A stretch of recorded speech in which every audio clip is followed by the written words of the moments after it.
Good morning my dear students. आज हम लोग पढ़ेंगे सहर्ष स्वीकारा है। सहर्ष स्वीकारा है के रचनाकार कौन है? गजानन माधव मुक्तिबोध।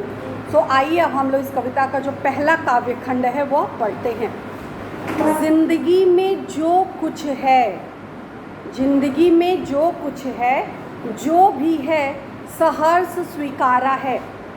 कवि कहते हैं, गजानन माधव मुक्तिबोध कहते हैं कि वह अपने जो भी जीवन में, उनके जीवन में अच्छाई बुराई, सफलता असफलता, जो कुछ भी उन्हें प्राप्त है, जो कुछ भी उन्हें मिला है, तो उसका श्रेय वह अपनी प्रेरणा स्रोत को देते हैं। जब कविता आप आगे पढ़ेंगे तो आपको समझ में आएगा कि प्रेरणा स्रोत के बारे में किसको कहा गया। प्रेरणा स्रोत कौन है?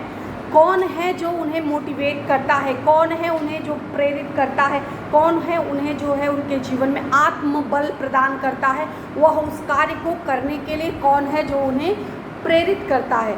पहली लाइन पढ़िए, जिंदगी में जो कुछ है, आज तक हमने जीवन में जो कुछ भी प्राप्त किया, जो कुछ का मतलब है उसमें अच्छा भी होगा बुरा भी होगा, सफलता होगी या असफलता होगी, लाभ होगा हानि होगा, यश होगा अपयश होगा, खुशी होगा गम होगा। इसका ये मतलब नहीं कि केवल जीवन में खुशी खुशी मिलेगी, असफलता नहीं होगी।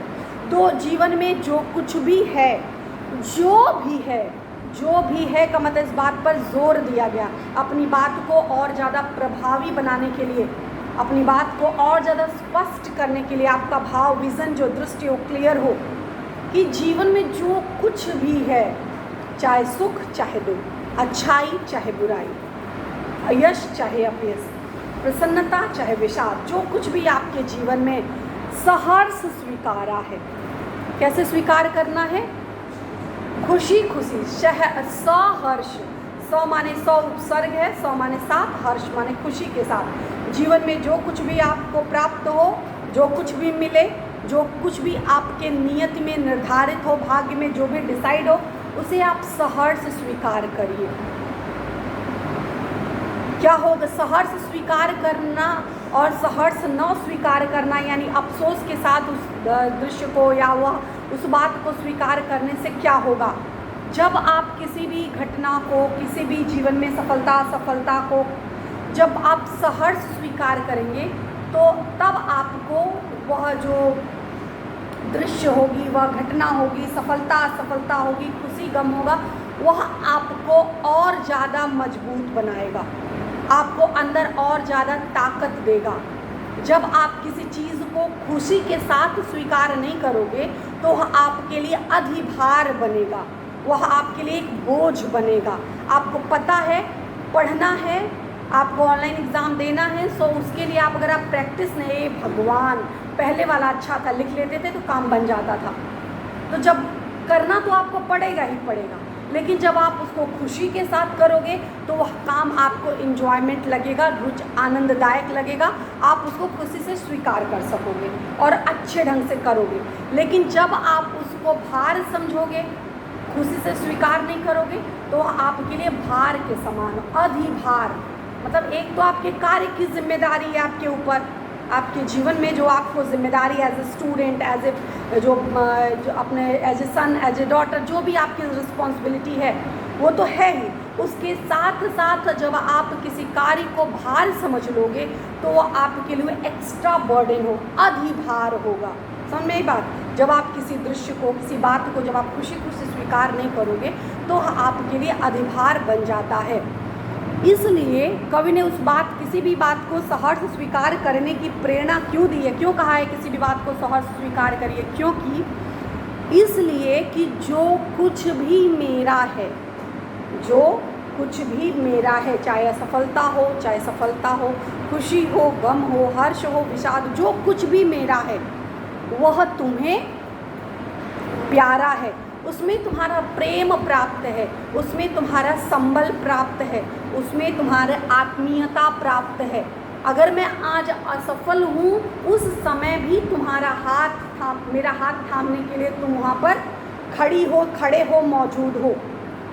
जो कुछ भी मेरे जीवन में, अगर मैं आज सफल हूँ तो उस सफलता को सेलिब्रेट करने के लिए, उस सफलता को मनाने के लिए मेरा प्रेरणा स्रोत जिसने मुझे आज यहाँ तक पहुँचाया है वह हमारे साथ है। अगर मैं असफल हूँ तो अगर मैं एक बार हार गया तो पुनः मुझे मेरा हाथ पकड़ करके उठाने के लिए, पुनः मुझे प्रेरित करने के लिए मेरा सहारा, मेरा प्रेरणा स्रोत मेरे पास है। जो कुछ भी है, जो कुछ भी जीवन में सफलता, असफलता, खुशी, दुख, जो कुछ भी है उसे सहर्ष स्वीकार करना चाहिए, क्योंकि उसमें मेरे प्रेरणा स्रोत, जो कुछ भी मुझे प्यारा है वह, जो कुछ भी मेरे पास है वह तुम्हें बहुत प्यारा है। भले ही मेरा हार ही क्यों ना है, लेकिन हार में भी तुम्हारा प्रेम है, आत्मीयता है, इसलिए वो सारी चीज़ें, चाहे वो बुरा ही क्यों ना हो मेरे लिए हो, मुझे वो सारे दृश्य, वो सारी चीज़ें वो मुझे बहुत पसंद हैं। फॉर एग्ज़ाम्पल के लिए कवि बताते हैं क्या क्या चीज़ें हैं जिसे सहर्ष स्वीकार करने की बात कही गई और कौन सी ऐसी बातें हैं जो प्रेरणा स्रोत को बहुत ही जो है प्यारा है। सो एग्ज़ाम्पल, गर्बीली गरीबी। एक तो पहली बात गरीबी माने अभाव, किसी चीज़ की कमी, कोई चीज़ आपके पास ना हो। सो उसमें उस गरीबी के साथ गर्बीली गरीबी को महिमा मंडित करने के लिए गरीबी का विशेषण है गर्बीली। गरीब हम हैं लेकिन हम स्वाभिमान के साथ जीवन जीते हैं, ठीक है। हम गरीब भले हैं लेकिन हम अपने स्वाभिमान के साथ समझौता नहीं कर सकते। हम गरीबी, हमें अपने गरीबी पर नाज है। हम किसी के घर किसी का रिश्वत लेके हम नहीं खाते, हम किसी का छल करके, किसी को धोखा देके हम जीवन यापन नहीं करते। हम गरीब हैं, अभाव में हैं, हम दो ही कपड़े पहनते हैं, लेकिन हम जो कुछ भी है हमारे खुद के कमाई का है, खुद के मेहनत का है। सो जो भी गरीबी है उस स्वाभिमान युक्त गरीबी, अभिमान युक्त, हमें अपने गरीबी पर नाज है, हमें अपने गरीबी पर क्या है, फ़क्र है। किसी बात का अफसोस नहीं कि हे भगवान हम तो गरीब हैं, हे भगवान हम क्या करें, हम तो असहाय हैं, मेरा कोई है ही नहीं आगे, इस तरह का कोई भाव नहीं। गरीबी भले है लेकिन उन लाख अमीरों से हम सुखी हैं जो भ्रष्टाचार करके, लूट करके, दूसरे के साथ छल करके, दूसरों के साथ धोखा करके बड़ी बड़ी बिल्डिंग, बड़ी बड़ी कोठियाँ, बड़े बड़े दुमहले घर बनाते हैं। उन लोगों से हम लाख गुना श्रेष्ठ हैं। सो हमारी गरीबी हमारे लिए बहुत ही अच्छी है, स्वाभिमान युक्त गरीबी। देन ये गंभीर अनुभव, जब आप मार्ग में चल रहे होते हैं, जीवन में आप जीवन के आगे बढ़ते रहते हैं जीवन पथ पर, तब आपको कई अनुभव मिलते हैं। कभी कभी पॉजिटिव सकारात्मक अनुभव होते हैं, कभी कभी नकारात्मक अनुभव होते हैं। कभी ऐसा होता है जिसको हम जीवन भर अपना समझते हैं, पता चलता है कि यही मेरा दोस्त मेरे पीठ में छुरा भोंकता है, यही मेरा दोस्त मेरा सबसे बड़ा दुश्मन निकलता है। पता चलता है कि जिसको हम बहुत प्यारा समझते थे, अपना समझते थे, वही मेरा जो है सबसे बड़ा जो है शत्रु बन गया, और जिसको हम शत्रु समझते थे वही मेरे बुरे वक्त में काम आते। तो बहुत से जीवन में अनुभव व्यक्ति को मिलते हैं। जीवन पथ पे जब व्यक्ति आगे बढ़ता है, हज़ारों, लाखों, करोड़ों अनुभव व्यक्ति को हर दिन आपको रास्ते में अनुभव मिलेंगे, हर दिन कुछ नया सीखने को मिलता है। तो यह गंभीर माने गहरे जो अनुभव है, यह गंभीर अनुभव है। सब यह विचार वैभव, जब आपको अनुभव प्राप्त होता है तब आपके अंदर विचार करने की शक्ति आती है, क्या सही है और क्या गलत है। वैचारिक समृद्धि तब आती है जब आप रास्ते में चलोगे ही नहीं, कभी आपको ठेस लगेगी ही नहीं, तब तक आपको दर्द का एहसास नहीं होगा, और तब तक आप नहीं सीख पाओगे कि रास्ते में कैसे चला जाता है। तब तक आपके अंदर विचार नहीं आएगा कि इसके स्थान पे अगर हम ये काम कर लेते तो हम इस खतरे से बच सकते हैं। यानी मैदान जंग में उतरने से पहले आप घटना का आभास नहीं कर सकते। वैचारिक समृद्धि तभी आती है जब व्यक्ति को जीवन में गंभीर अनुभव प्राप्त होते हैं। समझ में आई बात?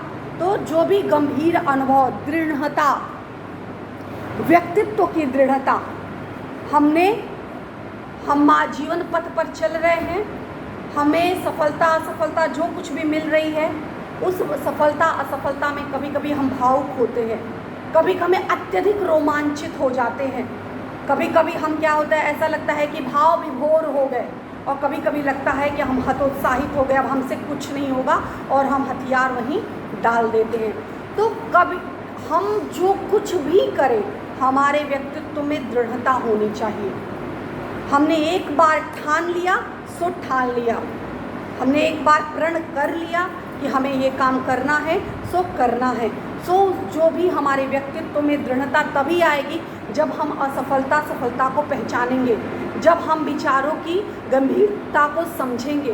वैचारिक समृद्धि जब हमारे विचारों में आएगी तभी हम उस चीज़ को समझ पाएंगे।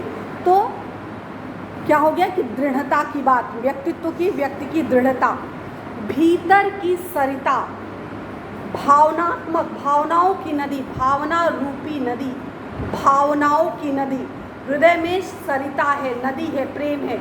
एक व्यक्ति जब गुस्से में, आवेश में होता है तो लगता है सब कुछ बुरा कर देगा, तहस नहस कर देगा, मार देगा, पीट देगा, उस समय उसका व्यक्तित्व दूसरा होता है। और वही व्यक्ति जब दूसरे समय में दूसरे व्यक्ति के साथ रहता है तो उसका व्यक्ति का व्यक्तित्व जो होता है सरल होता है, सरस होता है, वह प्यार लुटाता हुआ सा लगता है। आप देखते होंगे कि एक जो सीमा का जवान है जब युद्ध भूमि में, रण क्षेत्र में है तो उसका व्यक्तित्व कैसा होता है, और वही व्यक्ति जब वह अपने बेटे या बेटी के साथ अपने परिवार में होता है तो उसका व्यक्तित्व कैसा होता है। सो हृदय के भीतर जो है बहती हुई सरिता है, नदी है, भावनाओं की नदी है। हर व्यक्ति के अंदर भावना की नदी होती है, कोई व्यक्ति ऐसा नहीं जो वह भावना में भाव विभोर ना होता हो। कोई व्यक्ति ऐसा है दुनिया में, जब आपको खुशी मिलती हो तो आप खुश ना होते हो, दुख होता हो तो आपको पीड़ा ना होती हो। कोई व्यक्ति आज तक दुनिया में ऐसा है? कोई नहीं। हर व्यक्ति जो है भावना में बह जाता है, हर व्यक्ति किसी न किसी के प्रभाव से, किसी न किसी बात से वह इम्प्रेस हो जाता है। सो जो भी यह भीतर सरिता, जो भी यह भावना रूपी नदी है, यह सब अभिनव है, अभिनव, नया है। हम इस जीवन पथ के मार्ग पर चल रहे हैं, सफलता असफलता जो कुछ भी प्राप्त कर रहे हैं, नया पुराना जो कुछ भी हम सीख रहे हैं, इस शिक्षा में मार्ग में सब कुछ नया है। अब 11th to 12th में आए तो कुछ नया चैप्टर, नया ज्ञान, नई सब नया नया मिल रहा है ना। उसी तरह से जीवन पथ में जब आप चलते हैं, आज का दिन दूसरे के दिन से कुछ भिन्न होता है, दूसरा दिन तीसरे के दिन से भिन्न होता है। आज हमने सीखा, कल हम कुछ और सीखेंगे, कुछ और जानेंगे। कल हमें अनुभव कुछ और प्राप्त होंगे, कल हमारे विचारों में समृद्धि कुछ और आगे, सब कुछ नया है। ऐसा नहीं है कि कोई चीज़ हमारे अंदर है जो फीड कर दिया जाए, तुमको उसी भावनाओं के अनुकूल व्यवहार करना है। ऐसा नहीं है कि कोई ऐसा जादू हो कि किसी व्यक्ति को रिमोट की तरह कंट्रोल, उसकी भावनाओं पर व्यक्ति को नियंत्रण किया जा सके, वो नहीं हो सकता। हर व्यक्ति भावना में बहता है, हर व्यक्ति के अंदर कब किस बात पर कौन व्यक्ति दृढ़ होगा, यह व्यक्ति का अलग अलग अपना व्यक्तित्व होता है। सो जो कुछ भी है सब नया है, अलग, डिफरेंट। जो भी ज्ञान हमको प्राप्त हो रहा है, जो भी हमारे जीवन में अच्छाई बुराई जो कुछ भी है, वह सब कुछ नया है, मौलिक है, नूतन। मौलिक माने मूल रूप से नया है, इसलिए कि पल पल, पुनरुक्ति प्रकाश अलंकार, इसलिए कि पल पल में जो कुछ भी जागृत माने चेतना, जो कुछ भी हम अवेयर हो रहे हैं, समझदार हो रहे हैं, परिपक्व हो रहे हैं, जो कुछ भी हमें ज्ञान मिल रहा है, जो कुछ भी जागृत है, अपलक है। अपलक मतलब परिवर्तनशील ना होना, एकाग्रचित होकर के देखना उस दृश्य को। जो कुछ भी जागृत है, अपलक है, संवेदन तुम्हारा है। उन सभी परिस्थितियों में तुम्हारी संवेदना मुझे प्राप्त है, तुम्हारा अपनापन मुझे प्राप्त है। जो कुछ भी मुझे मिला, अच्छा बुरा, लाभ हानि, यश अपयश, गरीबी अमीरी, सब कुछ में तुम्हारा संवेदना प्राप्त है। आप गरीब हो भले, लेकिन माता का प्रेम प्राप्त होता है, पिता का जो है स्नेह प्राप्त होता है। इसी तरह से मित्र का जो प्रेम, जो भी आपके जीवन में प्रेरणा स्रोत है, वह उसे प्यारा है। तो कवि ने कहा कि हमें जीवन में भले ही असफलता क्यों ना हो, उस असफलता को उसी भाव से स्वीकार करिए जिस भाव से आप सफलता को स्वीकार करते हैं। आप जीवन में खुशी, हार को उसी भाव से स्वीकार करिए जिस भाव से आप खुशी को स्वीकार करते हैं। खुशी माने लड़की नहीं, खुशी माने प्रसन्नता, हर्ष, आनंद। तो आप उस जिस प्रकार आप विषाद को, जिस प्रकार आप हर्ष को ग्रहण करते हैं, उसी प्रकार आप विषाद को ग्रहण करिए। क्यों? क्योंकि उसमें आपके प्रेरणा स्रोत का मेहनत है, स्नेह है, अपनापन है, वह लगाव है। इसलिए हमें उस चीज़ को उसी रूप में स्वीकार करने की आवश्यकता होती है। इस पर आधारित कुछ जो है काव्यगत सौंदर्य जो है आप लिख सकते हैं। बताया गया है कि कवि ने हर उपलब्धि, अपनी जितनी भी उपलब्धि का श्रेय किसको दिया है? अपनी प्रिया को। प्रिया यानी प्रिय, जो भी उसकी प्रियतमा पत्नी हो सकती है, सहचरी हो सकती है, उसकी मित्र हो सकती है, या उसकी माँ हो सकती है, कोई भी जो भी उसका प्रिय, प्रिया माने प्रिय, जो मुझे प्रिय हो, मेरा अपना बेटा, मेरा अपना पति, मेरा अपना भाई, कोई भी जो व्यक्ति प्रिय हो, तो अपने प्रिया को दिया है। जो भी व्यक्ति का प्रेरणा स्रोत है, जो भी जीवन में उपलब्धि है, हर उपलब्धि का श्रेय उसने अपने प्रिया को दिया है।